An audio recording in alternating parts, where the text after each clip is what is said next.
Hello यार। Daily वैसे तो मेरी क्लास होती है 7 से 11:30। आज बात करने का मन नहीं था क्योंकि गला खराब था ज़्यादा क्लासेस की वजह से, तो एक अपनी क्लास कैंसिल की। और क्लास कैंसिल की उसके बाद एक नोटिफिकेशन ऐसा दिखा कि लगा कि यार इस पे तो बोलना ही चाहिए, मतलब this is exactly too much. NTA national testing agency का गठन किया गया था कि भाई वो काफ़ी इक्विटी के साथ, इंटीग्रिटी के साथ लोगों का एग्जाम ले पाए हायर एजुकेशन के लिए, या पीजी या यूजी एग्जामिनेशंस ले पाए, जिससे बच्चों को एंट्रेंस मिले, दाखिला मिले, है ना। और वो एग्जाम ऐसा हो कि वो एग्जाम काफी न्यूट्रल लेवल का हो, ठीक है। तो ये पता नहीं कौन सा रिकॉर्ड बनाने के पीछे लग गए हैं। मेरे को लगता है कि जेई के इतिहास में पहली बार ऐसा हो रहा है, आईआईटी जेई के इतिहास में पहली बार ऐसा हो रहा है कि भाई नोटिफिकेशन और एग्जामिनेशन के बीच में शायद 1 महीने का ही डिफरेंस है, 1 महीने का ही हार्डली। आज 15 दिसंबर है और 25 जनवरी 24 जनवरी से चालू हो जाएगा आपका जेई मेंस का पेपर, ठीक है। तो 1 महीने पहले आपको इंटीमेट किया जा रहा है ना।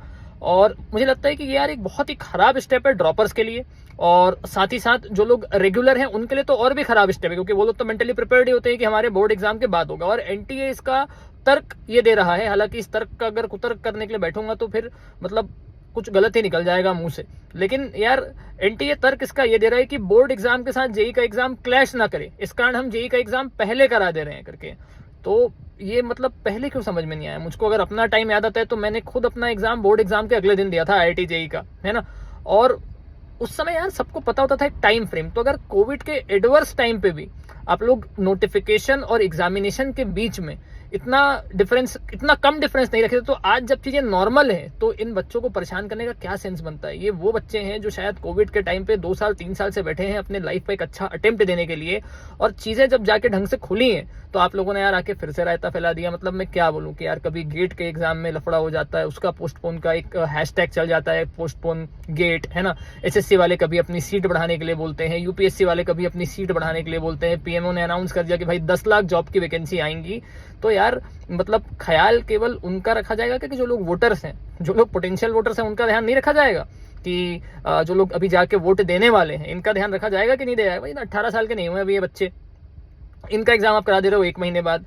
लोगों की लाइफ डिसाइड करता है कि उनका आईआईटी में हुआ है कि नहीं हुआ है। लोगों के लाइफ का स्लोप डिसाइड करता है ना, कि उन लोग भाई कितना हाई जाने वाले, कितना लो जाने वाले, उनका आईआईटी में हुआ है कि नहीं हुआ है करके, ठीक है। और आप लोग इनके साथ ही इस तरीके से खेल जा रहे हैं। और मैं एक और चीज बताता हूँ अपने पर्सनल एक्सपीरियंस, जितना भी ये पोस्टपोन एजेंडा देखा हुआ है सोशल मीडिया पे, कितना भी पोस्टपोन कर ले, अंत में अपने मर्जी की ही होती है। क्योंकि एसएससी के टाइम पे भी ये देखा गया है, गेट के टाइम पे भी ये देखा गया है, सारे बड़े बड़े यूट्यूबर्स बोलने आते हैं, लेकिन एंड में चीजें अपने हिसाब से ही होती है ना। तो यार एनटीए का जो ये स्टेप है, मतलब मेरे को तो फिर ये एनटीए के आइडेंटिटी में ही गड़बड़ी लग रही है कि भाई एनटीए का आइडेंटिटी क्या है। एनटीए का आइडेंटिटी ही ये है कि भाई ये लोग एक अनबायस्ड इक्वल लेवल पे एग्जाम करा पाए, न्यूट्रल लेवल पे एग्जाम करा पाए। आपने तो ये डेट ही ऐसा दिया है। और यार अगर आपको लगता है कि भाई ये बच्चे जो अभी 18 साल के भी नहीं हुए, 18-19 साल के होने वाले हैं, ये लोग अगर अनप्रिपेयर्ड वे में जाके आईआईटी एग्जाम का क्रैक कर लेंगे, तो मैं बोलता हूँ कि निर्वाचन आयोग से एक बार चुनाव करवा ले भारत में अगले महीने, ठीक है। चुनाव करवा ले। मैं देखता हूँ कितने पॉलिटिकल पार्टीज रेडी होती है चुनाव लड़ने के लिए अगले महीने बिना तैयारी के, ठीक है। आपको तो पता है ना कि 5 साल में आपका इलेक्शन होता है करके, तो आपको तो 2 साल पहले ही पता होता है, आपके 2 साल पहले ही सारे कैंपेन चलने चालू हो जाते हैं। लेकिन इन बच्चों को तो कुछ नहीं पता ना टाइमलाइन का, ये तो अभी पैदा हुए हैं, ठीक है, प्रोफेशनल वर्ल्ड में आए भी नहीं है। इनके साथ क्यों खेलना यार। अगर आपको अपना टाइमलाइन सही करना है तो टाइमलाइन सही करने के एक मायने होते हैं, एक तरीका होता है, एक सलीका होता है। जो 50 साल से चीजें चल रही है उसको आप 1 साल में चेंज नहीं कर सकते, ठीक है। और अभी यार इतना बुरा लगता है देख के, कल ही या परसों ही न्यूज देखा था कि यार कोटा में 24 घंटे के अंदर 3 लोगों ने सुसाइड कर लिया।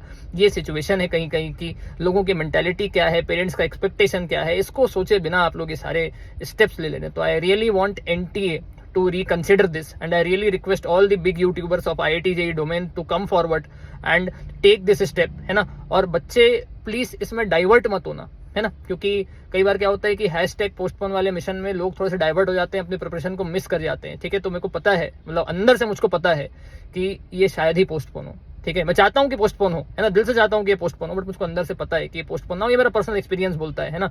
जो मैंने फी हाइक के लिए भी देखा है, एमटेक फी हाइक के लिए भी देखा है, आईआईटी के गेट पोस्टपोन के लिए भी देखा है, एसएससी वालों का भी आंदोलन देखा है, उसके बाद भी मेरे को कहीं लगता नहीं है कि उनका कुछ फर्क या चू रेंगती है। बट एक दिल से रिक्वेस्ट है यार गवर्नमेंट से, है ना, एक बार निर्वाचन आयोग को बोलना कि ना चुनाव करवा लो भारत में 1 महीने के अंदर, ठीक है।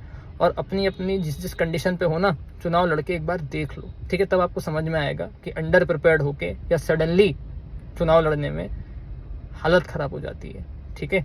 जिस इलेक्शन के लिए आप प्रिपेयर्ड नहीं है वो इलेक्शन लड़ेंगे तो आपका हालत खराब हो जाएगा, ठीक है। तो ये बच्चे भी जिस एग्जाम के लिए मेंटली प्रिपेयर्ड नहीं थे कि जनवरी में होगा, वो आप करवाओगे तो क्या होगा, ठीक है। ध्यान दीजिएगा इस बात को एक बार, है ना। Thank you so much.